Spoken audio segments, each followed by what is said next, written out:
what's up, y'all? This is Anglers and it's Barberson TV. And today we got FSO Gunk, baby mother, allegedly set him up, the final chapter. Make sure y'all like and subscribe to the channel. We're on our way to 500K subscribers. Long way, but we'll get there. So y'all all know you gotta go to video 1 and 2. I did a part 1, part 2. This is the final chapter, the end of it, because the police have reopened the case, and I'm gonna tell y'all why. So Gunk got a baby mother. His baby mother was talking to somebody else. The somebody else's baby mother was talking to was allegedly Gunk's op, and he ended up getting up on Gunk's baby mother. Once he started talking to the baby mother, they formed a relationship, and it been like 4 or 5 assassination attempts on Gunk's life, just randomly out of nowhere. And the baby mother just playing like she don't know what's going on. The baby mother said some things in court that she didn't tell the mother prior to court. The court documents came out, and it was a whole different story what the baby mother was saying. So now the baby mother looked like she might have had something to do with it or engaged until this like love triangle that they had going on. So the baby mother said she's going to put out her own side of the story after the case was over, I guess. So the baby mother made a YouTube. She did like an hour YouTube interview just saying, I don't know, she just told her part of the story. She said her whole side of the story. It was different than what she said in court. And now the Fed's back investigating and reopened it, and she ended up getting the case reopened on herself. But it's another YouTube. If y'all want the rest of the story, my part 1, my part 2, and The Family. It's a YouTube channel called The Family. I be seeing them, they be working. I'm a fan of the channel. Shout out to them. Y'all can go check them out. But this is the rest of the story right here. This is the final chapter. Barberson. Today, we bring you more of the story of Gunk, who was brutally gunned down on his way in his house. Here's some more of the story. His mom has recently come out to speak about the whole situation. She's given up evidence showing proof that actually Gunk was killed ambush style. Even the detectives think so. Here's some of that story. And here's his mom speaking her truth, and we'll get to the baby mom speaking her truth in the 911 call. Whatever she wants to portray for the internet, that's on her. Whatever she wants to portray for the masses, that's on her.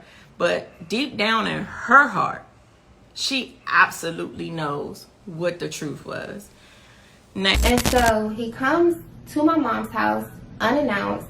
He did not tell me that he was coming. We didn't have no conversation after we had got off the phone about him speaking to Cody and my mom's phone being lost in the airport. He came unannounced. He didn't tell me. I was unaware that he was coming or had plans even to come. He comes to my mom's house at 328. He comes through the door.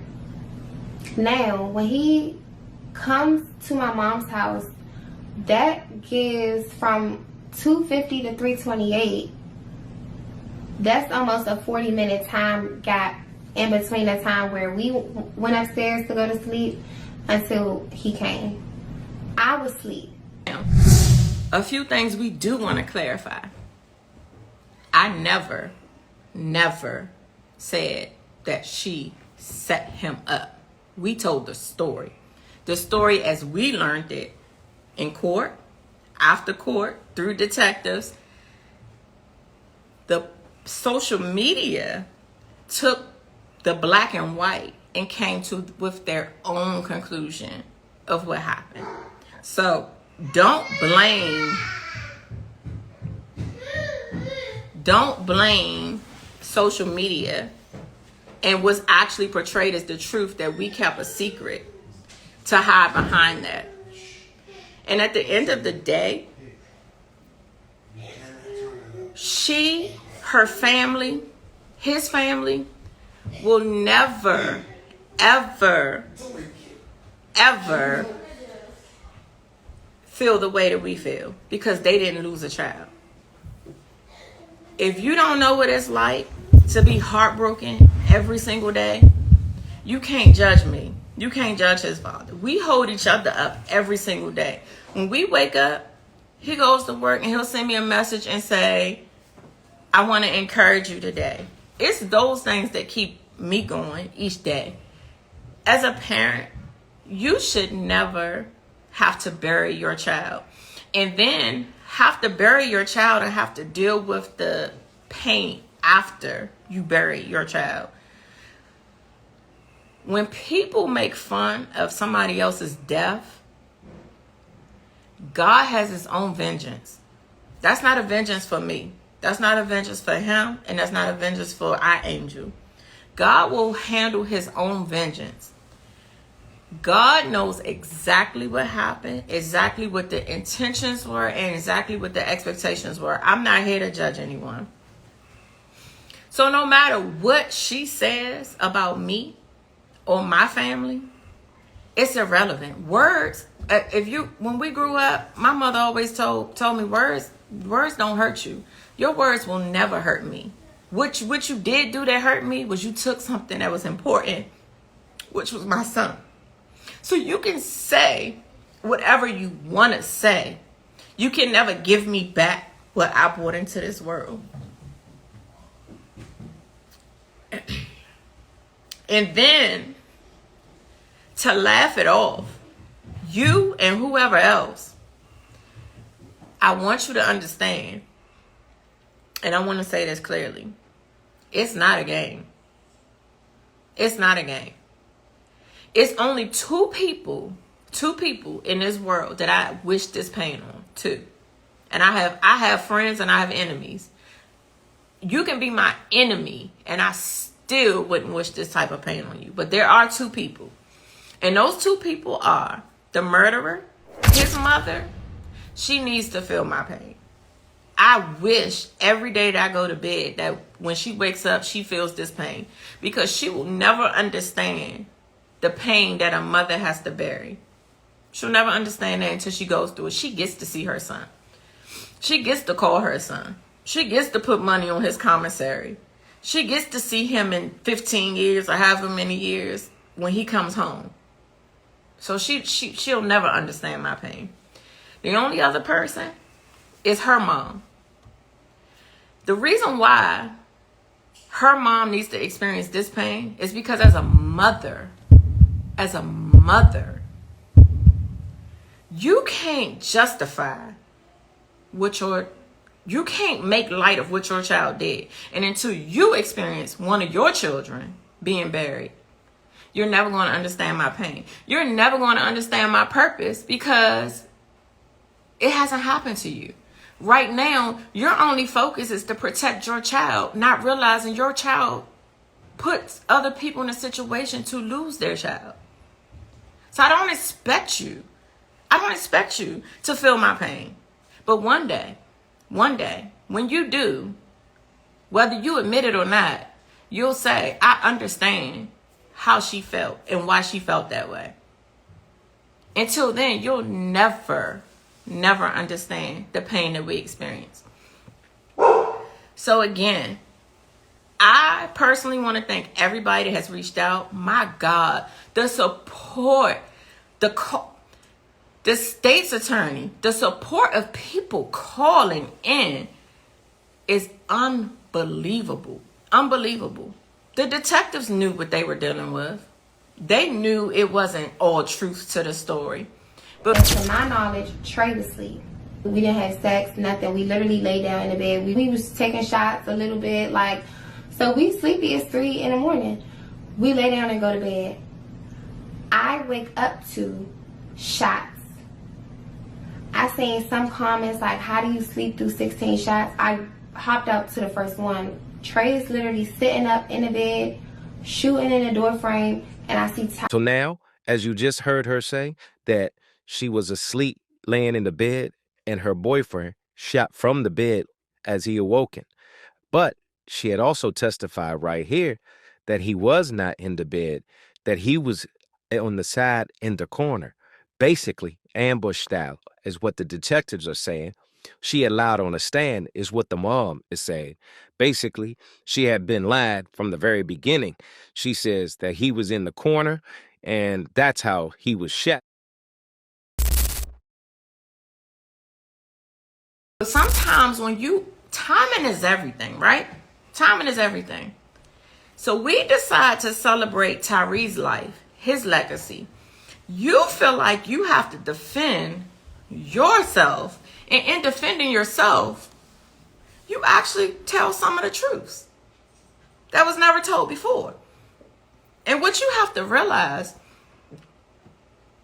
you should never forget what you say or do. Because one thing is, when you're honest, the truth is the truth. Whether it's now or 2 years later, you're never going to forget what you say.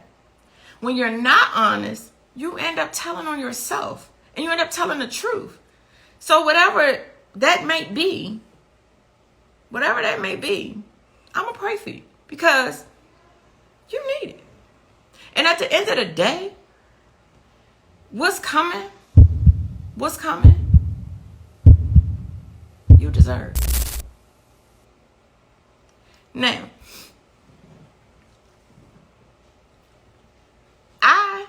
anybody that knows me, and nobody can tell you no different, they can do an interview, 2, 4, 20 of them. I don't care what you do.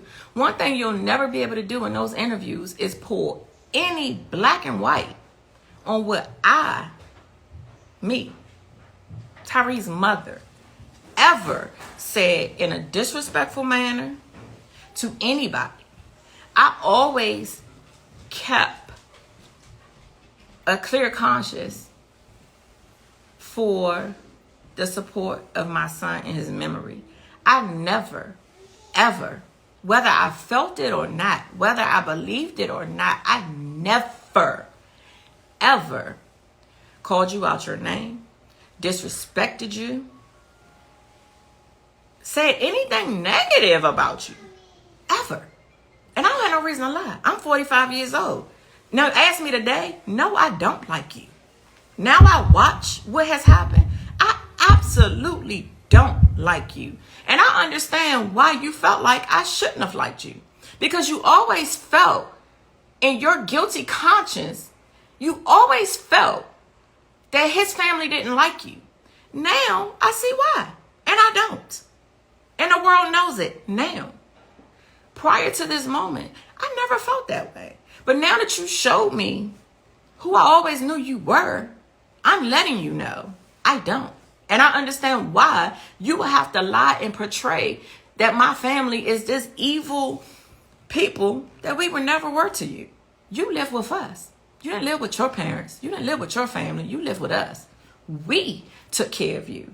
When you had nobody else to take care of you, we never turned our back on you. When you had nobody else. Let's be absolutely clear. Your mother wasn't there. I didn't meet your mother to 2 years after you was with Tyree. If we're telling the truth, let's tell it. You were in my house. You ate my food. You laid in my bed. And then to say that this family who took you in as their own are these evil people, you're absolutely crazy. And I hope that you get the help that you absolutely deserve, because you need help. You need a lot of help. Because in your mind, what you believed about us is what we should have believed about you. And that's what you have shown us. You've shown us all of these mean things that you and your family have portrayed against my family is how we should have felt. How we should have felt. And thank you for showing me that. Because sometimes it takes time to show people who you absolutely are. But one thing is, once you show me once, you don't never have to show me again. Ever. Because I understand exactly what's in front of me. So, in this story, this is the absolute truth. Tyree walked into their home. He was murdered. There were two stories. One was that the person who murdered him waited for him to enter the room and shot him multiple times. He emptied the clip. He shot 16 times. The story soon changed when forensic evidence came out. And the forensic evidence stated that the person stood over the bed and shot at him. That's the absolute truth. So whether they were up, sleep, I don't know, but that is what happened. Okay? Tyree's silhouette in the door frame. I thought that Trey was going to think like he was there off the strength of me. And so I jump up and I run out of the room. When I'm running out of the room, Tyree is literally falling into the room as he's being shot. He was shot 16 times. When I run out of the room, I run across the hallway to my sister's room. And my sister is literally like at her door, locking her door. Like I hear it, like I hear like her footsteps, like I hear her like just lock her door, like she didn't even know what was going on. It's gunshots, like it's 16 shots. And like 16 shots, that happens fast, but like when you in a room or like next to something like that, like it just seems like it's going on forever. So I'm at her door like whispering like call 911, call 911, call 911. And she is who called 911. Okay, what's up on your call? Okay, I just playing your name. Okay, tell me exactly what happened. I was sleeping. I need to answer me now. 30 miles, 3 like stop work. Okay, tell me what happened. I don't know. Did you speak with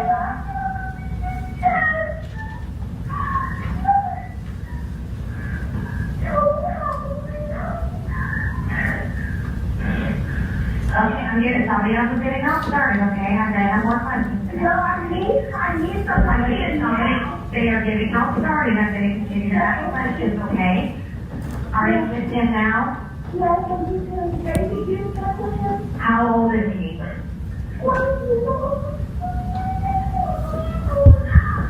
Is he awake? Is he breathing? Okay, just to clarify, is he breathing? I don't know. No, he's starting to laugh.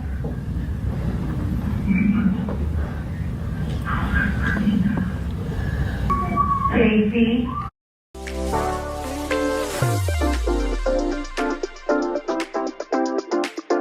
Yes. Okay, I'm sending a paramedic to help you now. Stay on the line. Okay?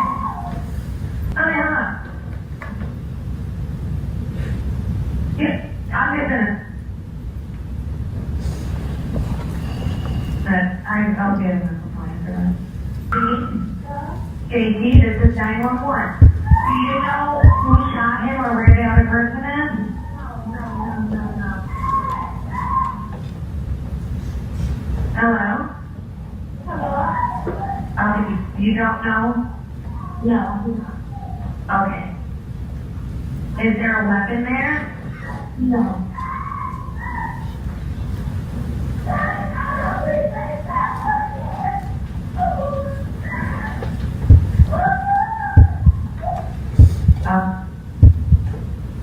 Judy, are you still there? Hello? Are you? Okay, I'm here for you. I'm just continue to ask questions. If there's a defibrillator available, send somebody to get it now. Let me have it. Okay, listen carefully. Are you right behind him now? Are you right behind him now? No. You know, phone as close in as possible. Don't hang up. Do it now and tell me when it's done. You what? Get the phone close enough? Get the phone as close in as possible. Don't hang up. Do it now and tell me when it's done. Okay, close enough. Okay, listen carefully. Lay flat on his back on the floor or ground and remove anything under his head. Remove what? Remove anything under his head. Lay him flat on his back on the floor. Okay, listen carefully. Now I'll tell you how to do chest compression. Make sure he is flat on his back on the floor and ground. Place the heel of your hand on the breastbone, right between the nipples. I'm not really touch this. JC, we have to do this. Place the heel of your hand on the breastbone, right between the nipples. Put your other hand on top of that hand. Okay, so put my hand on top of the other hand? Yes. Now I want you to pump the chest hard and fast at least twice per second and 2 inches deep. Okay? 1, 2, 3, 4. 1. I want you to punch every time I'm counting. 1, 2, 3, 4. 1, 2, 3, 4. Okay, keep going. 1, 2, 3, 4. 1, 2, 3, 4. 1, 2, 3, 4. 1, 2, 3, 4. 1, 2, 3, 4. It's okay. You're doing great. 1, 2, 3, 4. You have a lot of help on the way. Keep going, Stacy, okay? Stacy, are you still doing some practice? Okay. Over and over. Don't give up. This will keep them going until the paramedics arrive. Okay? 1, 2, 3, 4. 1.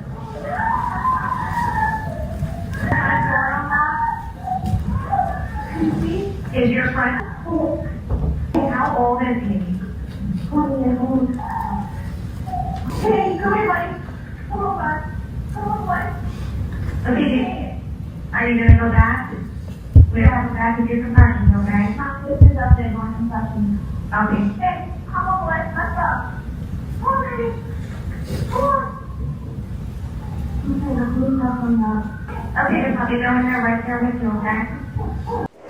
After he was shot, he because that's what he is to me, call him the murderer. The murderer went on about his business, and the girl, whatever she is, asked her sister to call 911. The 911 tape was revealed. There was a few attempts to try to resuscitate him. The dog, the family dog that lived in the house, was more important than my son's body. Laying dead. She was looking for her dog. Whatever the dog, King, whatever the name was in the 911 tape, it says she's yelling out the door for the dog. My son is laying in the bedroom, dead. The reason why I share this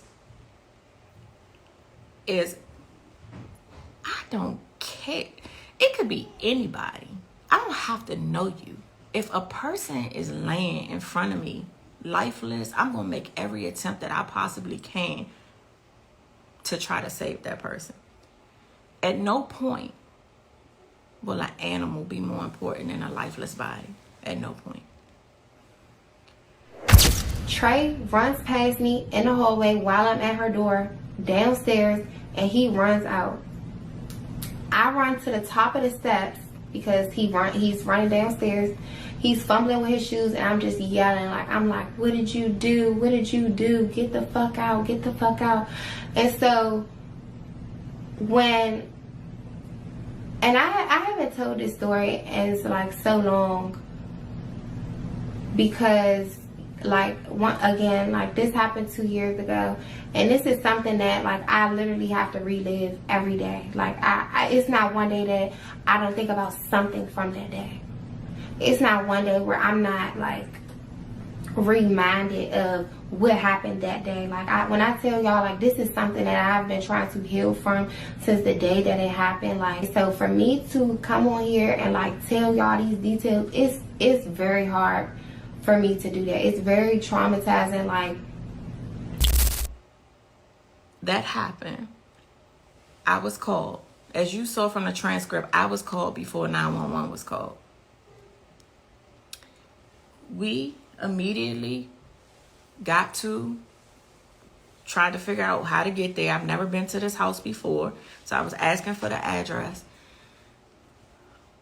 In trying to get to this location, I'm calling my son. I'm calling everybody 911, we gotta get here. I don't know what's going on. We have to get here. I was initially told, and I will never forget this, ever forget this. My exact words when I picked up the phone was screaming at her. I was like, oh my God, what's going on? It was 3:32 a.m. Do you know just about every single day I wake up at 3:32 a.m.? Just about every single day since that happened, I wake up at that exact time. It was screaming and hollering, and she said, oh my, Tyree's been shot. And I'm like, what happened? Oh my God, is he okay? It's the first thing I said, is he okay? She said, no.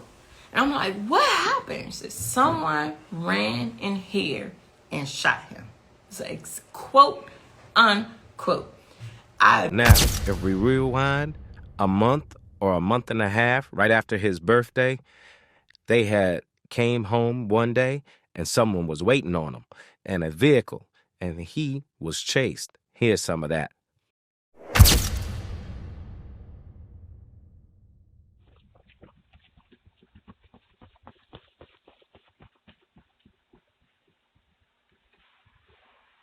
Supposedly, this whole situation was supposed to be a carjacking. No one knows the truth, but the car was recovered. The car is this exact gray vehicle you see right here, parked backwards, right in front of his home. They said that a man got out the car and chased him. The other two men, after they didn't catch him, they fled the scene. Let's get back to the story now. We don't know if it was a backdoor or not, but it looks pretty serious. Immediately called my son because they were together. So I'm like, did someone follow him home? I'm frantic, like I'm going off. And my son is like, I don't know, like he left the club. And so we were trying to figure it out. Through all of that, when we arrived on the scene, it was 2 officers. So I'm like, what hospital did he go to? Again, these are things I will never ever forget, ever forget. And the officer said he's not at a hospital. So what you mean he's not at a hospital? What hospital? Like I'm freaking out, I'm screaming, hollering. So he's in the house. So at that point is when we knew he had passed away. My exact next question to the officer is, did you find out who did it? Did you find out who did it? And his exact words to me was her boyfriend. At that time, to me, that was news. So, fast forward a week forward, Tyreek called me. We were in Jamaica, and he said, Ma, I need to come home. And I'm like, what's going on? And he's like, I just need to get her space. We got some stuff going on. Like, I don't want to be here. It's his exact words. I have text messages. Through that, I said, of course, absolutely. Like, I'm never going to turn my back on my kids, ever. Absolutely. Come get. He said, me and Cody. Him and Cody, they didn't come Monday. They didn't come Tuesday. They still lived in that home those days. Wednesday is the first night of that week that he spent in our address. Through that, through the couple days, they were cordial. They were talking. I shared some of his last stories. Like, he was normal. He was normal. He was not what was portrayed of him. Stories don't lie. Text messages don't lie. Like, I can't make this up. That Saturday, he was walking around because he couldn't get in contact with Cody. He was like moping. He was like, I don't know what's going on. I can't get in contact with Cody. He's supposed to be in Florida. He's trying to figure out what's actually going on. He wanted to talk to his son. He has messages to her sister. Like, is Cody with y'all? Is he okay? Like, that's what a normal person is supposed to do that care about their son. You know how many young people out here that don't take care of their kids or not family? He cared. He cared about his family. So, through that, again, they conversated throughout Sunday. They conversated throughout the day. They went back and forth. Some of the messages were shared. He, by no means, had the impression that they weren't together. Okay, so we've been married 25 years. We ain't been together a lot of times during the 25 years. But have we ever really, like, not been together? Like, let's be honest. 25 years. That's how long we've been married. How many times have we not been together in 25 years? But we still sitting right here today. So this completely broken up, not together, I'm sure that's not what he actually believed in his heart. Hers, maybe. Then, so I don't give views because at the end of the day, to be honest with you, I ain't watch video 1 or 2 because it don't matter. You won't get a like or a view from me. But I did hear some bits and pieces about it. You say on that particular video when you talk about my son, my deceased son, who was your caretaker, when you talk about him, you say, you know how people do back and forth. We all know what we doing. We all with different people. No, I don't know that. You know that? Oh, yeah, we don't understand that. I'm sure our son didn't either. He wasn't really raised like that. He wasn't raised with all him and his siblings having like different fathers, you know, back and forth, not in the home. You know what I'm saying? He wasn't raised like that. So where you insinuated that everybody should know, you know, how people do, we don't know that.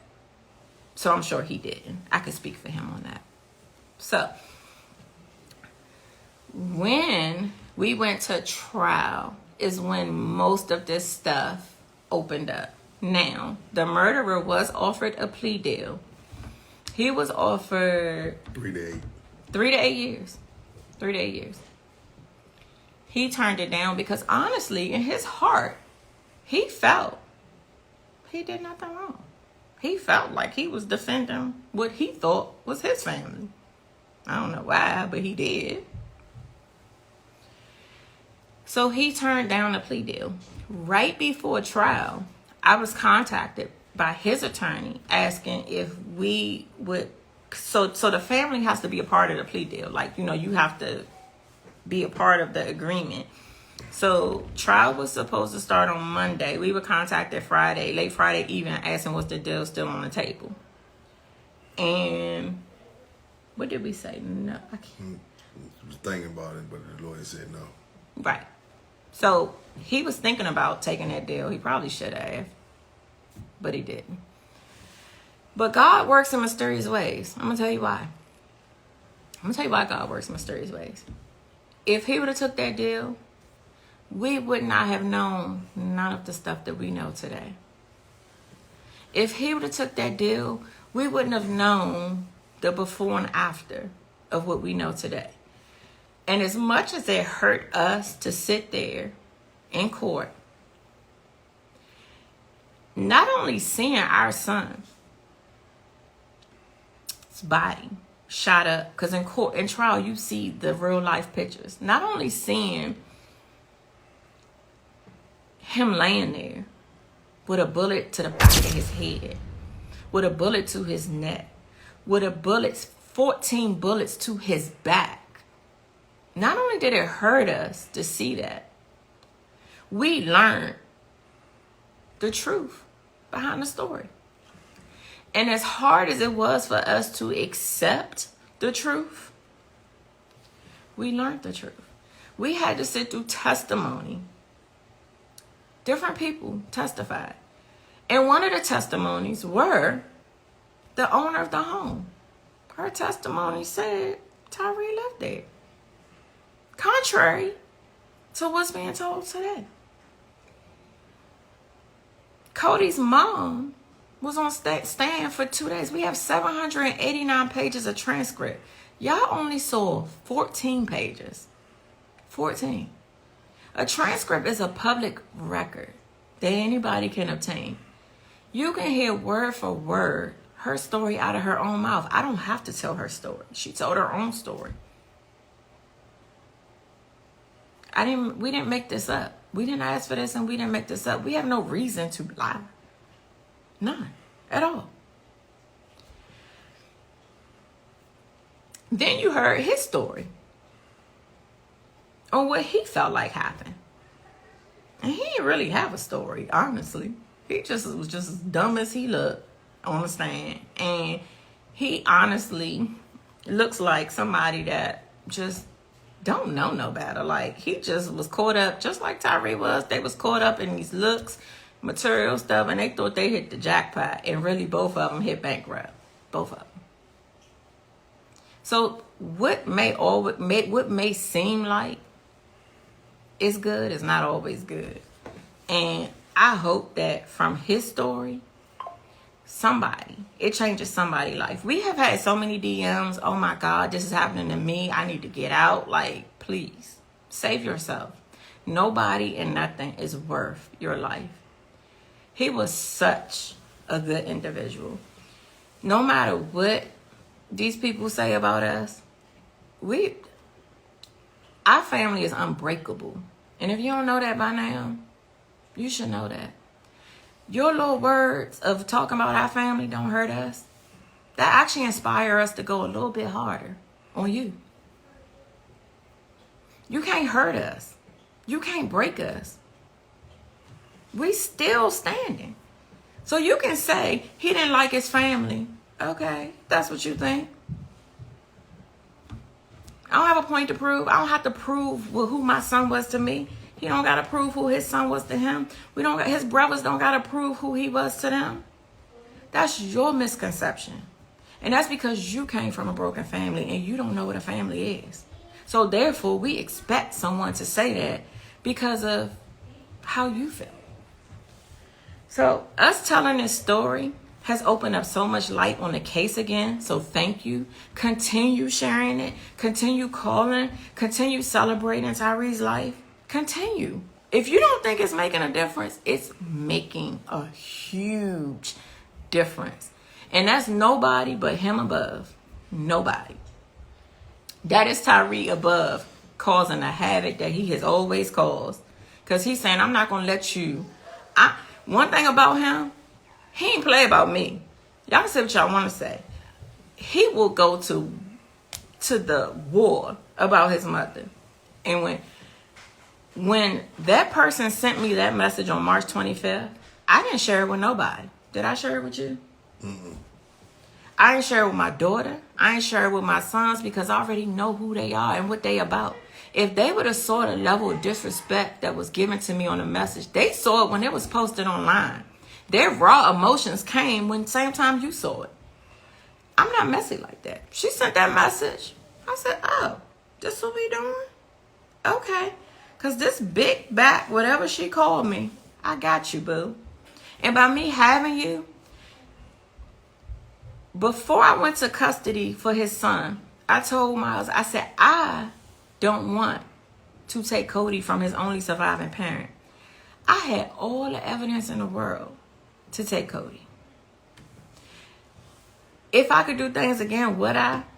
Probably so. But guess what? Them tables gonna turn. And what seems like something today is not gonna stay that way forever. I was given anonymously, over 3,000 hours of recording after Tyree's death that will write her own fate. And it don't got nothing to do with Tyree. It's her lifestyle that she chose to live. You heard some of the recording, so I have no reason. I'm not making it up.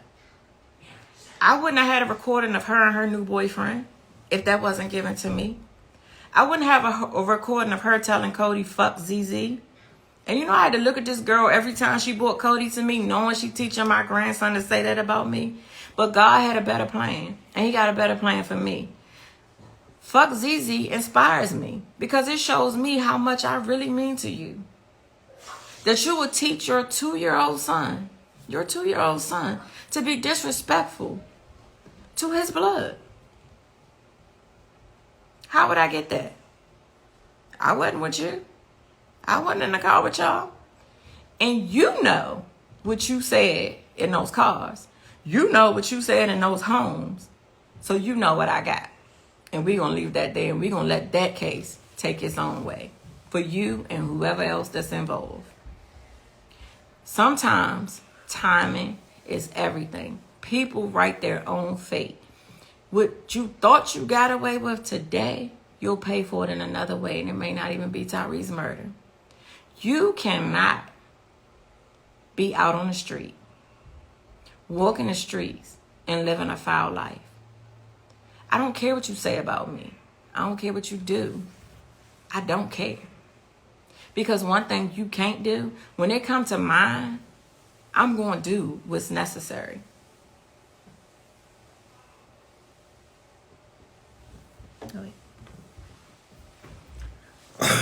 Like she said, I'm Tyree's dad. I've been intaking a lot of this stuff. A lot of this stuff I've been preparing, looking over, watching things before they viewed, looking at a lot of scenarios. A lot of people here know me. and know how I am. I'm a real laid back type of parent. Definitely. Never force my ill will on my kids to tell them what to do or what not to do, what to say or what not to say. I let them grow on their own. But I want to say this to everybody that's out there. Be careful who you let in your house. And that's how I am. Because you got to be real cautious who come in your home. Because the same people that eat at your table is the same people that are shit on your table. And I make myself clear. I don't have to stunt for nobody. Most of my good friends and my good people that know me and my family, that know how I am, I always been about family. And my son carried the same traits. From the day his son was born to the day he was murdered, he had his son in his care. Nobody could tell him nothing different. He didn't leave his son for nothing. The same way I raised him. For me, and like I say, you know who you are. You can talk greasy as you want to greasy about me. You don't know nothing about me. So let me make that self clear. But let me also make sure you understand something clear. COVID started, for everybody that don't understand, March 16th of 2020. All right? March 16th of 2020. You couldn't do eyebrows, you couldn't do lashes, you couldn't paint no nails because you couldn't be around people. I kept a roof over top of your head.